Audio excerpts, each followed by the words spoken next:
നമസ്കാരം. ജോസ് കെ മാണിയെ ബി.ജെ.പിയിലേക്ക് ക്ഷണിച്ചുകൊണ്ട് കേന്ദ്രമന്ത്രിസ്ഥാനവും Rajya Sabha M P സ്ഥാനവും നൽകാമെന്ന് ഓഫർ വന്നു കഴിഞ്ഞു.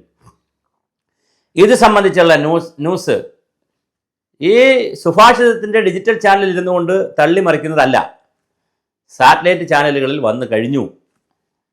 ഞാനത് സെക്കൻഡറി ആയിട്ടാണ് പറയുന്നത്. ന്യൂസ് 18 ചാനലിൽ ആൾറെഡി ഈ ന്യൂസ് വന്നു കഴിഞ്ഞു, ബിഗ് ബ്രേക്കിംഗ് ആയി. അപ്പം ന്യൂസ് 18ൻ്റെ ബിഗ് ബ്രേക്കിംഗ് എടുത്തു പറയുന്നു. കാരണം സോഴ്സ് പറയുന്നതുകൊണ്ട് പ്രശ്നമില്ല, വേറൊരു ചാനലിൻ്റെ സോഴ്സ് പറയുന്നത് കൊണ്ടൊന്നും, അല്ലെങ്കിൽ ഒരു പറയാൻ പറ്റുന്ന സോഴ്സുകൾ പുറത്ത് പറഞ്ഞതൊന്നും കുഴപ്പമില്ല ചാനലുകൾക്ക്. അപ്പോൾ ജോസ് കെ മാണിയെ ബി.ജെ.പിയിലേക്ക് ക്ഷണിക്കുകയാണ്. കേന്ദ്രമന്ത്രിസ്ഥാനം ഓഫർ ചെയ്തിട്ടുണ്ട്. കാരണം അദ്ദേഹം 2 പ്രാവശ്യം എം പി ആയിരുന്നു. അദ്ദേഹം എം പി ആവാൻ യോഗ്യതയുള്ള ആളാണ്, അല്ല മന്ത്രിയാവാൻ. അപ്പം ജോസ് കെ മാണിയെ മന്ത്രിയാക്കുന്നു. ബി.ജെ.പിയുടെ ഏതെങ്കിലും രാജ്യസഭാ സീറ്റിൽ നിർത്തി ജയിപ്പിക്കാമെന്നും പറയുന്നു, അവിടെ നോമിനേറ്റ് ചെയ്യാമെന്നും പറയുന്നുണ്ട്. കേരള കോൺഗ്രസിലെ ഒരു വിഭാഗം ക്രിസ്ത്യാനികൾ പൊതുവിലും രാജ്യത്ത് പ്രത്യേകിച്ച് വടക്ക് ഇന്ത്യൻ കിഴക്കൻ സംസ്ഥാനങ്ങളിലൊക്കെ നന്നായി ക്രിസ്ത്യാനികൾ ബി.ജെ.പിക്ക് വോട്ട് ചെയ്യുന്നുണ്ട്, ബി.ജെ.പിയുടെ കൂടെയാണ്.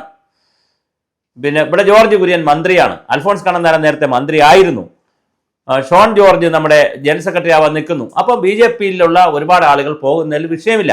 മറ്റേ മുനമ്പം പ്രശ്നം കൂടെയൊക്കെ പരിഹരിച്ച് വന്നപ്പോൾ, വഖഫ് ബില്ലും കൂടെയൊക്കെ വന്നപ്പോൾ സ്വാഭാവികമായും ക്രിസ്ത്യാനികൾക്ക് ബി.ജെ.പിയോടൊരു ആഭിമുഖ്യം വന്നിട്ടുണ്ട്.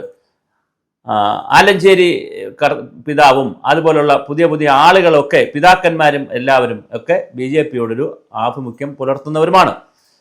കർഷക കോൺഗ്രസിൻ്റെ കേരള കർഷക കോൺഗ്രസിലെ കർഷക വിഭാഗത്തിൻ്റെ പ്രധാന നേതാവിനെ കൊണ്ടാണ് നിലമ്പൂരിൽ ബി.ജെ.പി സ്ഥാനാർത്ഥിയാക്കിയത്. എന്താ? അപ്പോൾ ക്രിസ്ത്യൻ മതവിഭാഗത്തെ ബി.ജെ.പിയോട് അടുത്ത് കൊണ്ടുവരും. ഇപ്പം മണിപ്പൂരിലെ ചില വിഷയങ്ങളുണ്ട്, അല്ലെങ്കിൽ നോർത്ത് ഇന്ത്യയിലെ ചില സ്ഥലങ്ങളിലുള്ള ഫാദർമാരെയൊക്കെ കൊന്നതിൻ്റെ ചില വിഷയങ്ങളുണ്ട്, കൊലപാതകമൊക്കെ ഉണ്ട്. പക്ഷെ അതുണ്ടെങ്കിലും മുസ്ലിങ്ങളെക്കാൾ കൂടുതൽ ബി.ജെ.പിക്ക് സ്നേഹം ക്രിസ്ത്യാനികളോടാണ്. അപ്പോൾ ക്രിസ്ത്യാനികളിൽ ഒരു വിഭാഗവും ബി.ജെ.പിയോട് സ്നേഹമുണ്ട്.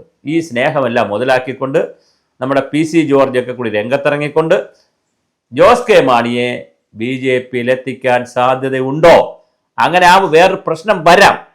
കടുകട്ടി ഇടതുപക്ഷ ലൈനിൽ ചിന്തിക്കുന്ന, അല്ലെങ്കിൽ കടുപട്ടി ബി.ജെ.പി വിരുദ്ധരായി നിൽക്കുന്ന കുറച്ച് പേർ ചിലപ്പോൾ കേരള കോൺഗ്രസിൽ നിന്ന് മാറാനും സാധ്യതയുണ്ട്. അങ്ങനെ ഒരു സാധ്യത രാഷ്ട്രീയത്തിൽ കാണാം. പക്ഷെ എന്തായാലും ജോസ് കെ മാണി കേന്ദ്രമന്ത്രി സ്ഥാനത്തേക്കും രാജ്യസഭ എം പി സ്ഥാനത്തേക്കുമാണ് ബി.ജെ.പിയുടെ ഓഫർ. പക്ഷേ ആ ഓഫർ ഇതുവരെ ജോസ് കെ മാണി സ്വീകരിച്ചിട്ടില്ല.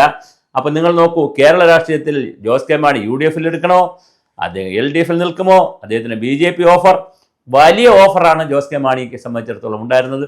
KM മാണി സാർ ഉണ്ടായിരുന്നെങ്കിൽ ചില ഓഫറുകളൊക്കെ ചിലപ്പോൾ സാറ് പ്രായോഗിക രാഷ്ട്രീയക്കാരനാണ്, അദ്ദേഹം മറ്റൊരു തരത്തിൽ ചിന്തിക്കുന്ന ആളാണ്. അദ്ദേഹം ഇടതുപക്ഷത്തിലോ വലതുപക്ഷത്തിലോ ബി.ജെ.പി ഒന്നും അദ്ദേഹത്തിന് വിഷയമല്ല. അദ്ദേഹത്തിനെ സംബന്ധിച്ചിടത്തോളം അദ്ദേഹത്തിൻ്റെ പാർട്ടിക്കാർക്കും ക്രിസ്ത്യാനികൾക്കും കർഷകർക്കും അങ്ങനെയുള്ള ആളുകൾക്ക് പരമാവധി സഹായം ചെയ്തു കൊടുക്കുക എന്നുള്ളത് മാത്രമേ ഉള്ളൂ ഭരണകൂടങ്ങളോടൊപ്പം നിന്ന്. അതുകൊണ്ട് അദ്ദേഹം ഉണ്ടായിരുന്നെങ്കിൽ വേറെ തീരുമാനങ്ങൾ ചിലപ്പോൾ ബി.ജെ.പി പോകുമെന്നൊന്നും ഞാൻ പറയുന്നില്ല.